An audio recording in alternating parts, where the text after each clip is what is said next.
Hi, I'm Ken Lobb, and I'm coming to you from the Treehouse. This is Nintendo's top-secret R&D facility here in Redmond, Washington. I'm here to tell you about the Nintendo 64 hardware. I'd like to tell you about all the technical specs and, well, actually, nobody really cares about technical specs. What matters is fun. We don't call it the fun machine for nothing. This is the N64 game console. It may be smaller than the Super Nintendo, but believe me, this baby is packed with power. And here we have the cartridge slot. As you probably already know, Nintendo is dedicated to the speed of pure silicon. There's only one reason. Better games. You get bigger environments where you have instantaneous access through large 3D worlds. And just as important, you will never see, now loading. Please wait. And here we have the expansion port. This allows you to upgrade the RAM of the system. There's some other things we can do with this port, but we can't talk about that right now. And here we have the controller ports. I'd like you to notice that we have 1, 2, 3, 4. We feel that today's action games, sports games, fighting games, racing games, they all benefit from 4-player simultaneous play. And with the Nintendo 64, you don't need a tab. And here we have the new controller. This innovative design will revolutionize the way people play video games. Let's face it, a game player's experience begins and ends with the interface. Notice the 3 prongs. This allows you to hold the controller in 3 different ways. You have the ability to hold it as if it was a traditional Super Nintendo controller, with access to a D-pad, 6 buttons on the face of the controller, as well as the L and R buttons. You have a new analog style of control with the ability to move in true 3D, where the analog stick can read not only which direction you're going in, but the amount of distance you move the stick will apply force. This gives you the ability to do things like measure walking and running or jogging. I could use it for a flying game like a traditional flight stick in an airplane. We're using this C cluster of yellow buttons to fly the camera. This will allow you to do things like zoom in and zoom out of your view and rotate left and right around your character in real-time 3D. The third configuration is to use the analog in your right hand and the digital pad in your left hand. This could maybe be used in a function where you want your character to move around, but you want to be able to have very accurate targeting. This is one of the reasons we have the Z button. The Z button can be used as a trigger while targeting with the analog stick. In the case of the Mario game, the Z button is actually used to get Mario to duck or crawl. 3D control for a 3D world. Here we have the memory pack. Fits in here. We're using this to replace traditional battery-backed RAM in our cartridges. There are several advantages to having the memory pack in the controller as opposed to in the cartridge. The main is, the memory pack will allow you to save several different games on one memory pack. There's other very new and exciting things you can do with the memory pack though. Let's say I have a baseball game and I have all the stats for my Mariners. I go to my friend's house, he has his controller with his memory pack, and I challenge him to play against my team by bringing my controller and challenging him at his house. But probably the coolest part about the controller is that there are so many different ways that you can use the controller. It's going to allow designers to do things that maybe have never been thought of before. In other words, innovation. Innovative controller equals innovative game design. And for those of you with more of a play aloud taste, we're actually going to offer the controller in several different colors. That's about it for the hardware. Now let's go to a little demo of some of the games that will be available for the Nintendo 64. While you're watching these products, remember, fun is the name of the game. Hello! So let me jump into the game. You notice that Mario's standing in this huge field outside of a big castle. Now if I take the control stick and I just move it a little bit, you notice that Mario will start to tiptoe. If I move it a little bit farther, Mario will start this kind of slow walk. Crank it and he goes full out sprint. Whip it in circles. Full 360-degree control. 360. And now I'm going to cruise up into this castle because that's where most of the levels are. Go, little man, go. Whee! What kind of skills do you have, little man? Now that I'm inside of the castle, before I go show you a level, I'd like to show you some of the cool things that Mario can do. Now, I'm sure you've seen traditional Mario games. You know that Mario can do things like climb and jump on enemies, but now Mario's got some stunts. Check out Mario, man, doing those backflips. I push the Z and then push jump. Mario does a layout double backflip. Awesome. If I run along, push Z, jump, whoa, Mario jumps a mile. Oh, look at that. Did you see him climb? I can get Mario to do things climbing trees. I can get Mario to do things by hanging on ledges. I can do a ton of stuff with Mario. Oh, did you see that? Yo, you see the way he went to that door? No kidding. Here we go!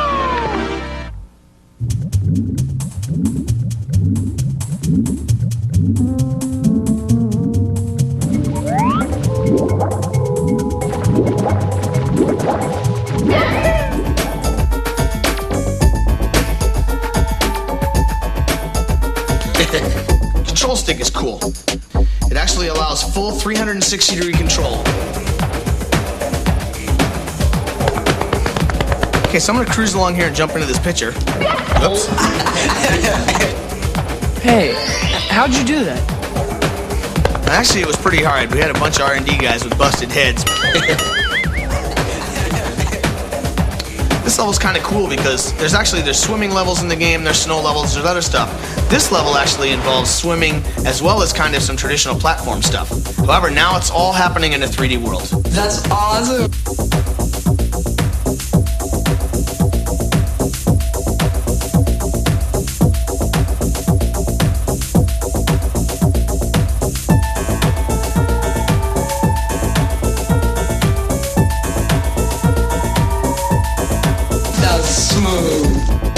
There's one other cool area I'd like to show you in the game before we move on to the other products. And that's Bowser.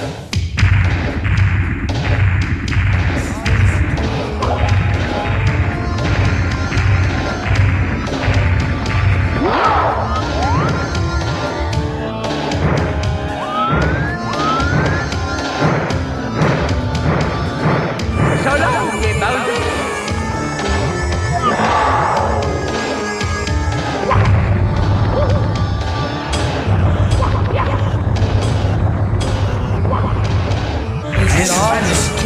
I'm not going to go all the way through this level, but I just want to show you some of the cool things you can do in here. Give him a toss, man. He ain't nothing.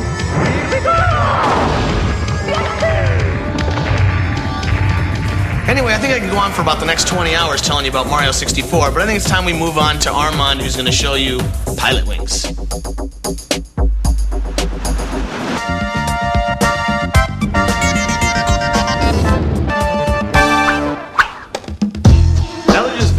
Mario and done a crash course in Technobabble 101, it's time to talk fun.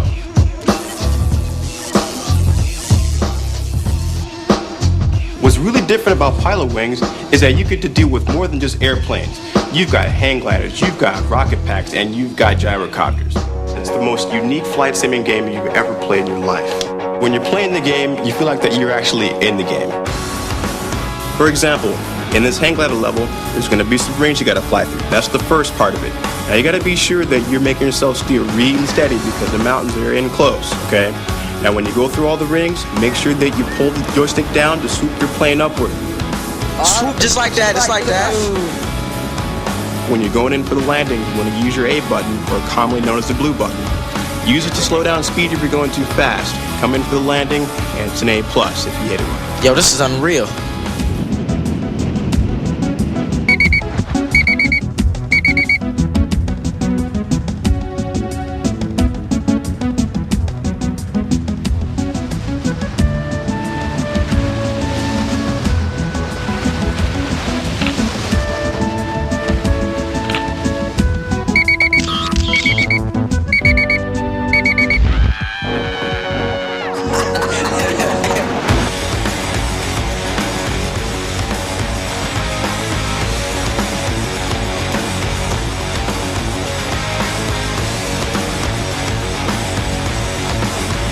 When you get to the point where you think you're actually good at this game, try this. Try getting at least a silver or gold medal in all 3 events, and you're going to open your way up into some new hidden levels, like the cannonball stage. One thing that's really cool about the cannonball is that you can use the R button to change your camera angle, and that way you get a true feeling of yourself being in a real-time 3D environment. The jungle hopper. Haha, that's one of my favorites. In this area, the object is to jump across the USA. Now you want to use your analog joystick once again to make sure that you get the longest jump possible. You jump over this building here, and then you go around the bend and try to find the best way to get to the actual goalpost.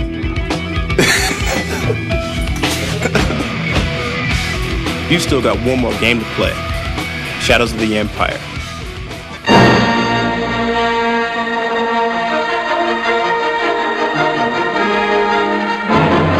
Well, I guess you two guys are here to see Star Wars Shadows of the Empire.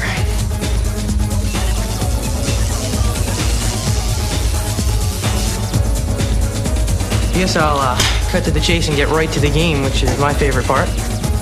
One of the really unique things about Star Wars is that there are several different game types in this game, actually. You fly a snowspeeder over the ice world, you're a guy in a corridor on a maze type level.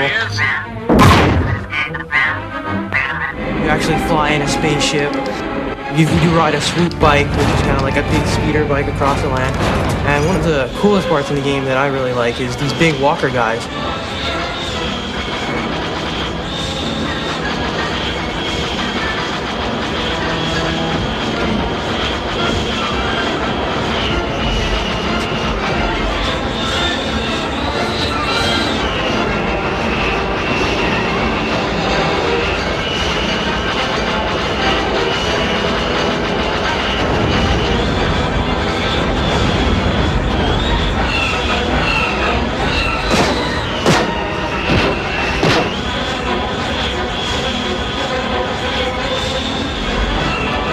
actually fly around them and wrap them up with a tow hitch.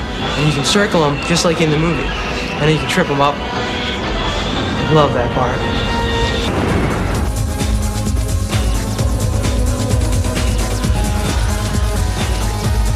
The world is in real 3D, so I can look around and go anywhere I want. But I can also aim. I can shoot up at enemies that are high, low.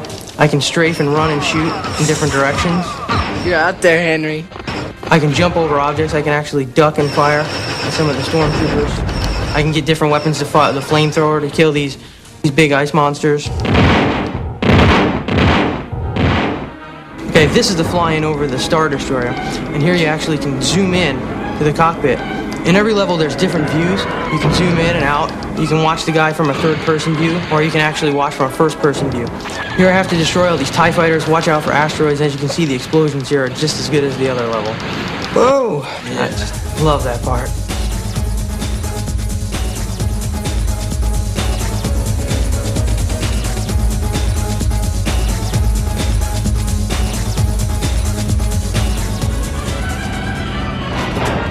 Here's the swoop bike level. See, I'm chasing this gang inside the town. See how fast it gets. And I can zoom out and look in a third-person view. See, I can see all the walls. I gotta try and bump them and stop them from getting to loot. I really like how fast this level moves. It's pretty overwhelming at first when you're inside the narrow confines of the town, but you get out later on and you actually get out onto the desert and you go over the Sarlacc pits and you have to do the jumps and go through the canyon. Insane. Here I can go anywhere I want and look at things. I can search the walls and stuff and find hidden items.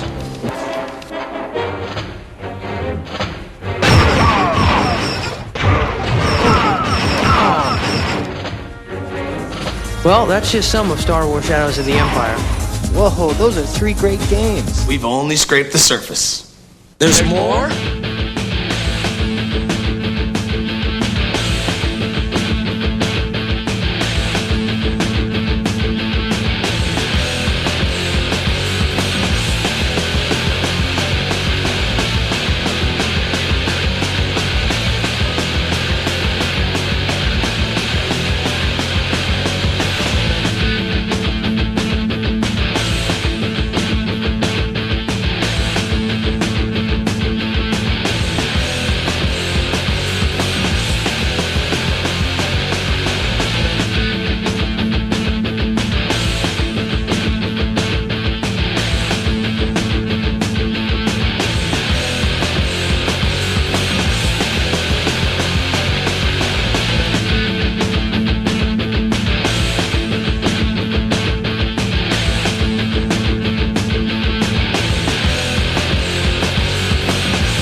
N64 rules.